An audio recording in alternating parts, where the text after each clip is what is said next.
Chino, California, and I am a hospitality major with an emphasis in hotels, and our product was cupcakes. Hi, I'm Stephanie. I'm currently a second-year student studying hospitality management, and I'm from Pasadena, California. I'm Victoria. I'm also a hospitality management major. I'm in my second year. I'm from La Habra, California. I am Jessica. I'm an accounting major.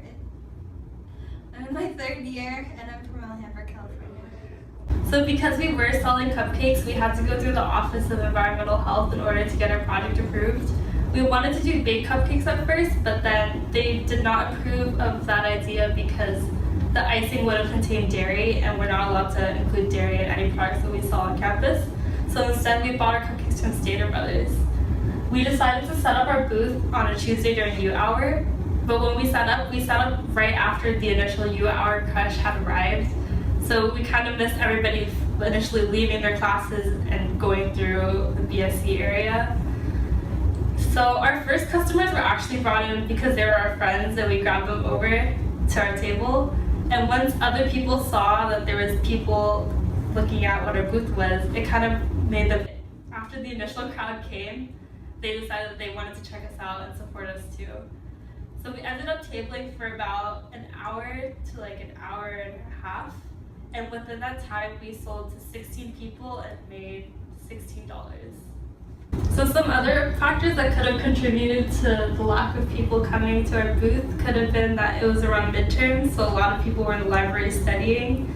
A lot of people also have clubs or other organization meetings that they have to go to during U hour.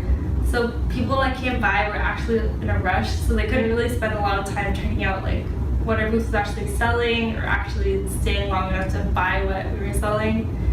And in addition to that, we found that a lot of college students actually didn't carry cash on them. We should have used Venmo when we were selling, but we didn't. And if we had taken advantage of that, we could have made more money. We chose to price it at $1 because we thought that'd be the fastest way to get back our seed money, which was $20. And not a lot of college students carry change, so we thought $1 would be easiest so nobody's looking through their backpacks or wallets for change. Some of our advertising strategies was we marketed on social media like Snapchat. We also did word of mouth. We told our friends and our classes. We also did face-to-face, so when we saw people we know passing by, we called their attention. Our target market was Cal Poly students because not a lot of college students eat in between classes, and a lot of kids have cravings after midterms for something sweet. So I'm going to be discussing our SWOT analysis for our group, our firm. So for our strengths, we had the fact that we had a smaller group as opposed to other groups who had 6. We only had 4. So it's easier to schedule meetups and schedule the day that we were going to actually sell. As for weaknesses, although we did have a smaller group, 2 of our group members worked. So we had to work around their work schedule, so it was more difficult. But other than that, it was fine. And then for opportunity, the number of people who were out during U hour was an opportunity because we didn't know how many people were going to be out. It was out of our control. Although we did choose U hour because we knew there was going to be a lot of people there. We didn't know the exact amount of people who were going to be there. And also that day we were selling, there happened to be high school students there on the campus tour guide, and they were there and they actually bought cupcakes from us, so that helped us out a lot, and we didn't know that they were going to be there that day.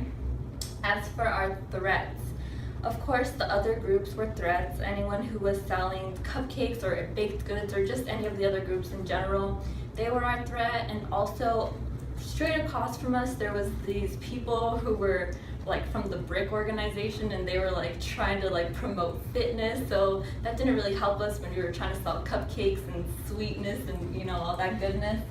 Also another threat was during U hour, people usually have club meetings, so if we did see someone, they were usually in a rush trying to get to their meeting, so they didn't have time to stop and come and buy a cupcake from us.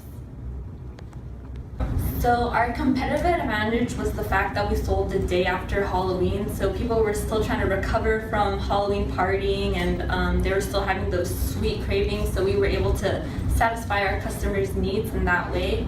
Also, our pricing wasn't too bad. It was $1 for a cupcake, so that was another part of our competitive advantage.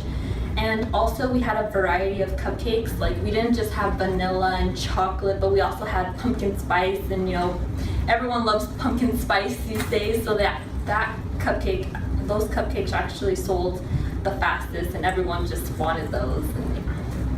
We had $20 for our seed money. We each contributed $5. We had 28 cupcakes to sell, 12 were chocolate, 12 were vanilla, and 4 were pumpkin. We had, after tabling for an hour and a half at U-Hour, we had $16 revenue, $4 loss, and no profit. Afterwards, we had thought of some suggestions that we could have done better in order to maximize our profit and that we could have done differently. And one of them was like a BOGO deal or a bundle deal, buy one, get one half off, or 2 for 1. And then we also thought that we should have had better advertising strategies and like going on social media and informing people that we would be actually selling cupcakes at U-Hour. We also thought that we should inform the guests or other students that we are accepting Venmo. Since cash was a big issue, a lot of people did not have cash on them, so therefore they were not able to purchase our cupcakes.